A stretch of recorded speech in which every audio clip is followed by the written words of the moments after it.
So basically, let me log in as root.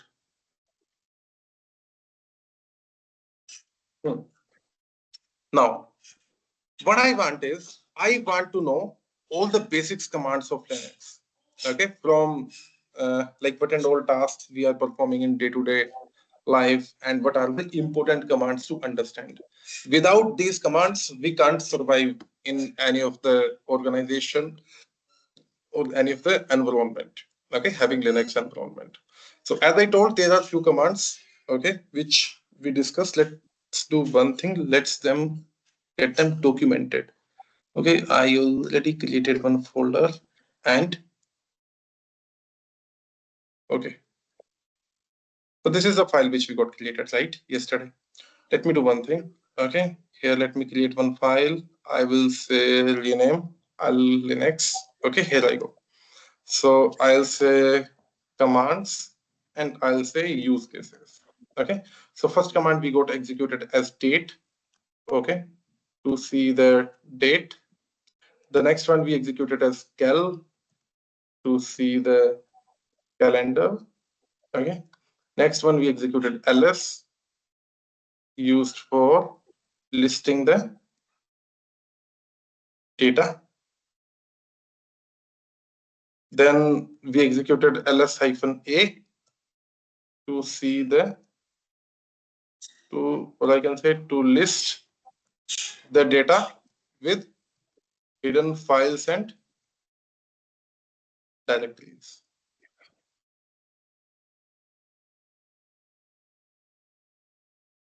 Okay. Next one is, if I want to create a file. Okay, how can I create? To create a file, we have something that is known as touch. Okay, I want to create one file, and the file name is, for example, hello. Right. So now, if I do ls, I am able to see one file, hello is being created. Okay. Now, if I want to read the content from this particular file, hello. Okay. Cat, hello. So here we don't have any output, right? For example, I want to write down anything into this file, hello. How can I write it down? So if you remember, we discussed about echo command. So echo is basically what I want to print on the screen. So for example, I say, this is the Linux tutorial. Okay. And if I press enter, see what will happen. It will print out same here. Okay. It is similar like if someone goes to the mountain and shouts someone's name. If we shout something, it will come back to us. Right. Similarly, in here, if we write anything with the echo, it will print out on the screen. But if we are shouting, right, this is not only we can only hear. There are other person also who can hear, right? If you're shouting on mountains. Similarly, instead of hearing back on the screen what I want this particular file to listen this. Hello. This particular file, hello file. I'll press enter. Once I press enter, now if I do ls, we can see this file is present. If I want to read out the content from this particular file, I'll say cat hello. And once I press, now I'm able to see this is the Linux tutorial. Right? This is how using echo command we can write down anything, a small text if we need to write it down. Okay. There are a few other tools as well, like VM editor or nano editor, that also we will explore in a while. So this is how we can get it executed. Now, next is what we did. By using touch command, we created one file only, right? How many files we got created? One. For example, I want to create 10 files in one go. Can I create it? Yes. How? I know a little bit. I think we need to the curly bracket and then 1 and then dot dot and 10 and then curly bracket off and then the file name. You are right. Okay. Yep. We can do that. Okay. How? we will say touch, okay, curly braces. For example, we want to create 10 files, curly braces closed, right? And Yep. here I say, for example, .txt.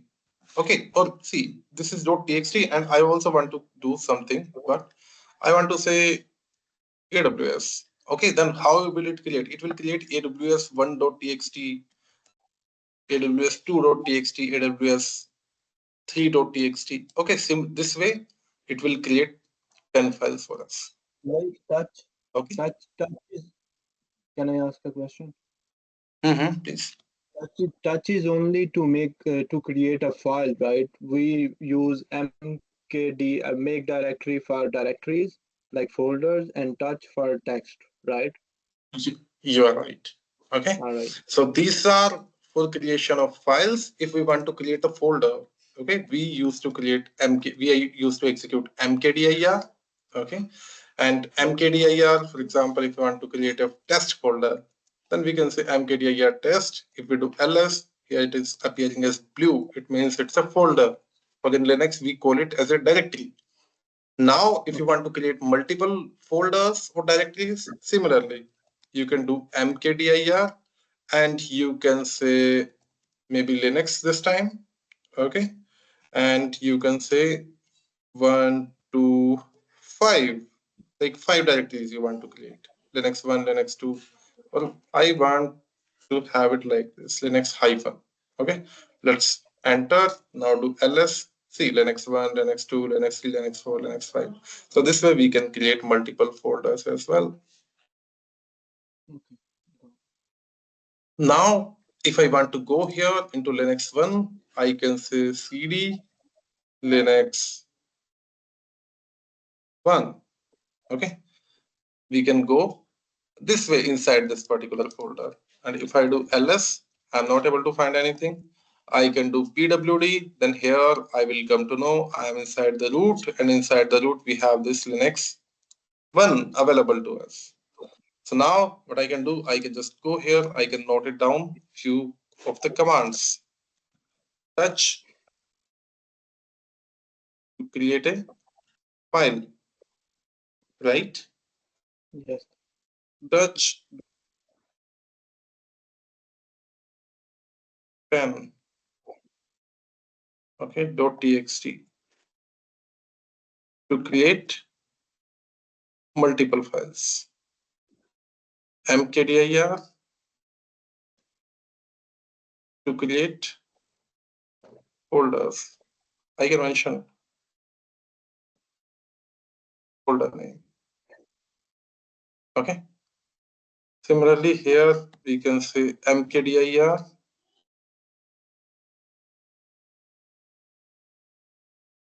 5, or I can say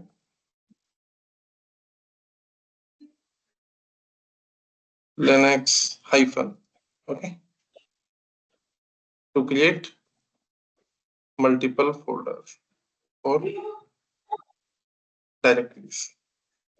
Okay. Echo to print the output on the screen. Echo, for example, I say hello and I redirect to one of the file. Okay.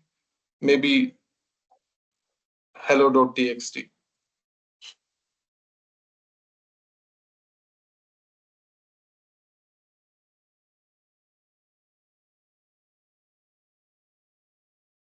To redirect the content in file. Okay. Now, the another thing is if I want to create folder inside a folder, okay, how can I do that? So to create a folder inside the folder, there is a command mkdir -p. Okay. P is parent slash d1, d3. mkdir -p, okay, d1, d2, d3.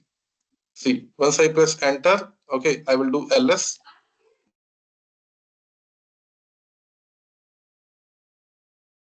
Okay.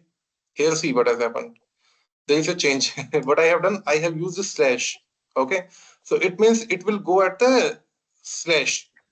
Okay, so here, that's why I'm not able to see this here. Okay, so here what I will have to do, I will have to go to this particular location, cd slash. So now if I press slash, here if I do ls, okay, see, there will be a folder d1, right? Yep. If I go cd d1, here there should be a folder d2, right? There is a folder d2. If I again go cd, and here if I, oh sorry, not cd, let me do d3. Yeah, cd d2. Let me do ls again, and here I'm able to see d3, right? Now if again I go to d3, okay, here there should be nothing. If I do pwd, then see, three folders got created, slash d1, d2, d3, right? Yep. So this is how we can create multiple folders, mkdir -p, and then we can create. Now, for example, here I am on D2. Okay, I'm at D3, sorry. I'm at D3 and I want to go to the folder D2. How can I go it? Right? So the one way is what I can do, I can do cd slash d1 slash d2, right? And I'm inside the folder d2, right? Yep. If I do pwd, I'm able here inside the d2, right? But is there any other way as well? So yeah, there is a way. How can we do it? We can say cd and we can say dot dot. So once we say cd dot dot and press enter, see, it has gone one step back. Okay, where it has gone? It has gone one step back. Back. Similarly, if you want to go two step back, let me do one thing. Okay, let me go to cd d2 slash d3. Okay, so now where I am here d1, d2, d3. I'm at d3 at this moment of time. I want to go two step back or three step back. What I can do, I can say cd dot dot slash dot dot. It means what will happen? This is one step back, this is two step back. And if you want to go three step back, do slash dot dot, press enter. See, you are at the slash. Okay, earlier you were inside the D3, now you have moved three step back.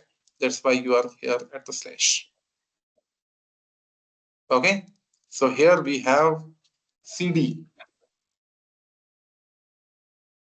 to change directory, CD dot dot, change directory one step back, CD dot dot slash dot dot, change directory, two step back, CD. Okay, this way, multiple steps you can take back and so on. Okay, now PWD we already discussed, right? Print working directory where actually exist. Now, the next is we have something that is known as pipe.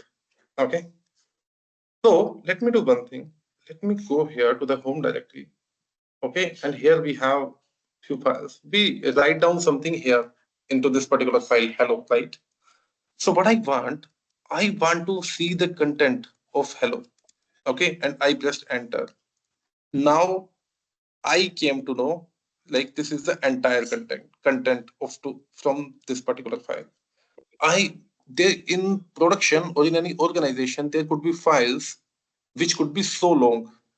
Okay, not only files but filters could also be there. So in those scenarios, what I want to print to put the output. Okay, I want to filter this out basically at this moment of time. Okay, so here what I will do. Here I will say cat hello. Okay, and there is a symbol that is being known as pipe. What do we call it? We call it as a pipe. So what will Pipe. happen? Hmm? What do you call it? Pipe? Yeah, we call it as pipe. Okay. For example, let me do one thing before this. Okay, we have this file cat hello, right? there is one command that is wc. Wc is for word count. Okay, and I want to word count for hello, and I press enter. So see, here it is telling me what it is telling. It is telling there is one row. Okay, there are 5 words, 1, 2, 3, 4, 5. There are 5 words, and there are 27 characters. Okay, 1, 2, 3, 4, 5, 6, 7, 8, 9, 10, 11, 12, 13, 14, 15, 16, 17, 18, 19, 20, 21, 22, and maybe space also it is considering. Okay, so there are 27 characters. That is what it is telling. So now, what can I do, right? So this is counting. This is providing me the details about this particular file, word count. What I don't want to go and read this out everything. Okay, maybe there could be hundreds of line or anything. Okay, what I want this cat hello. Okay, cat. What this cat hello will do? Cat hello will print out the data. Okay, and what I want to see the word count for this particular file. Okay, I want to print out this particular file, and what I want to do the word count. Okay, so what I will do, I will say enter. So now see, it didn't show me the data. Okay, but it did. It read out this particular data, and then this command got executed on that particular data, and this is how it showed me the the data directly. Right?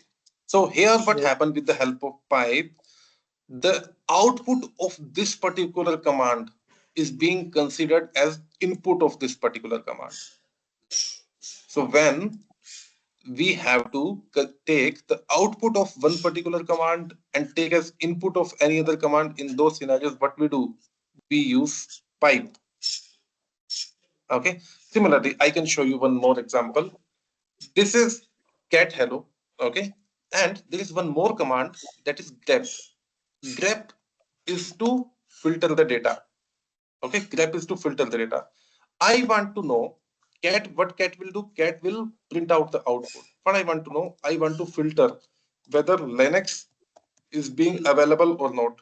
Okay, so see, it showed me Linux, right? Similarly, Yep. here, if for example, here I say just say test, I press enter. See, it doesn't exist. That's why, because the data is not available. That particular line is not available. That's why it is not showing me that data. We Okay, but cannot Linux is available. That's why it is showing. Yeah.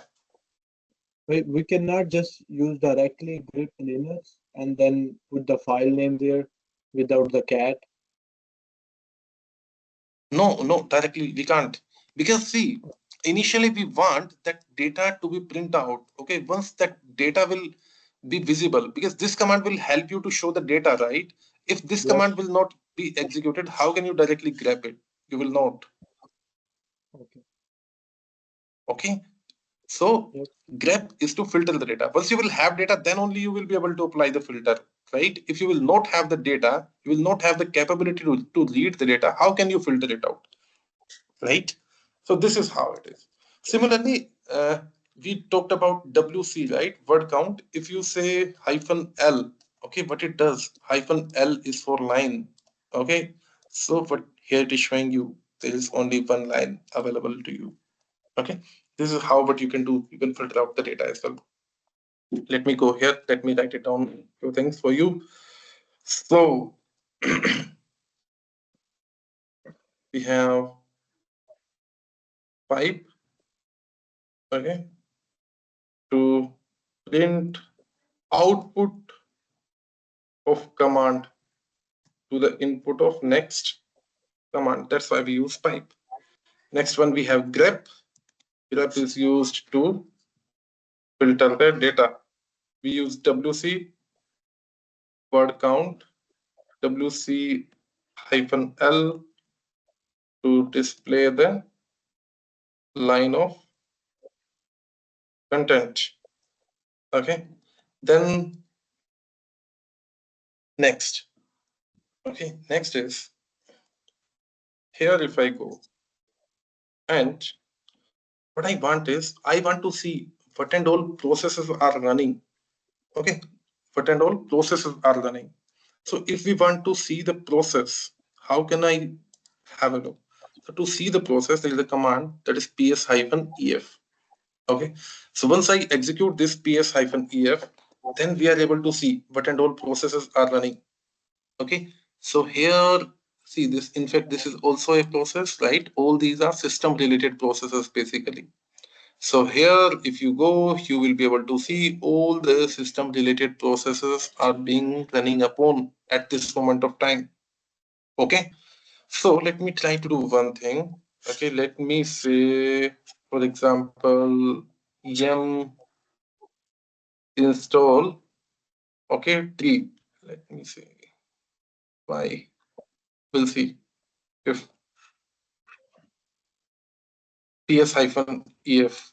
Okay. So now let's see if tree has any process. We are not sure, right? Let me do one thing. Okay. I will go, I will say pipe, okay, and I will try to grep tree. Okay, so see, here it is showing me this particular tree process is being running upon, right? It has the process ID 3125, right? So Yep. now here, if I just go I will be able to see one, what was it? I'll be able to see, should be there. Nah?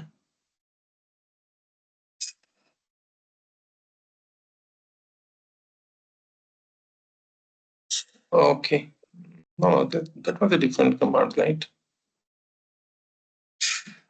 This is PID. This is the PID. Okay. Should be not able Yep. to. Yep. Yep. I got it. Okay, so every process which is being running, right? Basically, we are able to see here. Okay. So for example, this tree is running upon, right? We are able to see this when we are grepping, we are able to see this is there. Okay, and we want to kill this. Maybe this process is causing some issues and you want to kill this process. Okay, how can you kill it? Right? So to kill the process, okay, here you go, and while you execute it, see, there are two things. The one is PID, that is a process ID. So this process ID you need to kill if that is a scenario. So how will you kill the process ID? Directory, here this is the process ID. So to kill the process ID, you will say kill, okay, -9, and then your PID. What is the PID? This is the PID. Once you press enter, okay, here it is telling no such process. So basically it is not a process, but yeah, let me try to do one thing now. This is a package basically, that's what it is trying to find. Okay, let me do one thing. Okay, and or let me 1 second.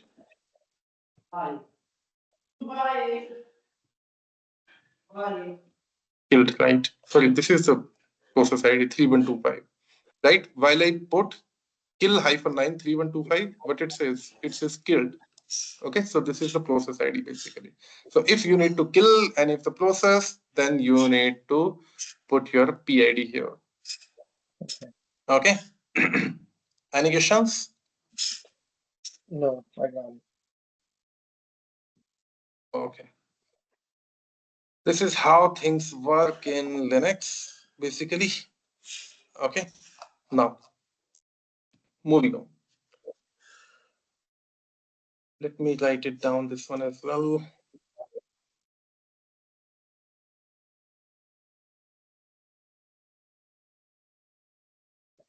I'm a little bit confused about the slash. So whenever we want to change the directory, we use cd, and then sometimes we use slash and then directly and then slash, then directly and then slash in the end. But sometimes we don't need slash in the end or in the start. You know what I'm saying? What does that, what's the difference between them? It's a it's up to you, right? Whether you want to, for example, okay, you want to go one step back, okay, and to go one step back, if you want to go here to cd, whether you want to go this way, cd/home, you want to go this way, or you can use a shortcut cd dot dot. It's up to you how you want to go. Cd dot dot is very frequently people use, okay, to go one step back quickly. Like for example, we are into this particular folder. If you want to go one step back, we quickly go and click on this. Okay. And if you want to go, for example, documents, we may go here, or we may go to this PC and then documents. That way also we can go. So it's us, right, who will be deciding this. Now, if we want to go to like a directory which is already in a directory, so what will be our path?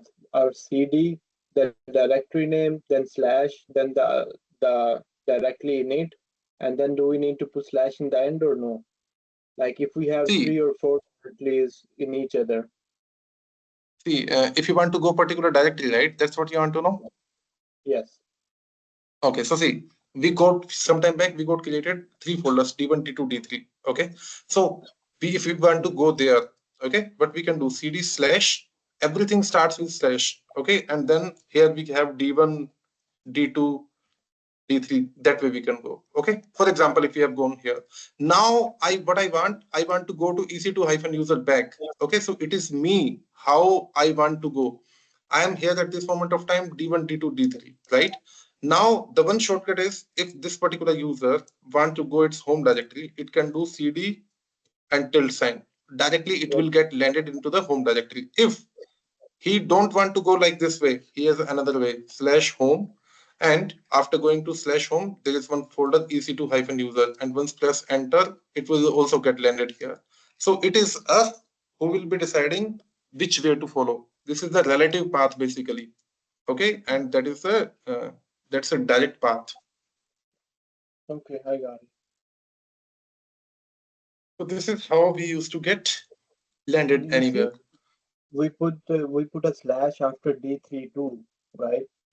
Sometimes we don't do No, that. after slash, no, that is like I use tab. Okay, that's why it picked up automatically. Okay, we can ignore this. Whether we Okay, at the end, whether we use slash or not, that is not a problem. okay, perfect. That was my question. So it doesn't matter. Yeah, it doesn't matter. All right, all right. Okay, Thank you. so yeah, so today we will keep it here only.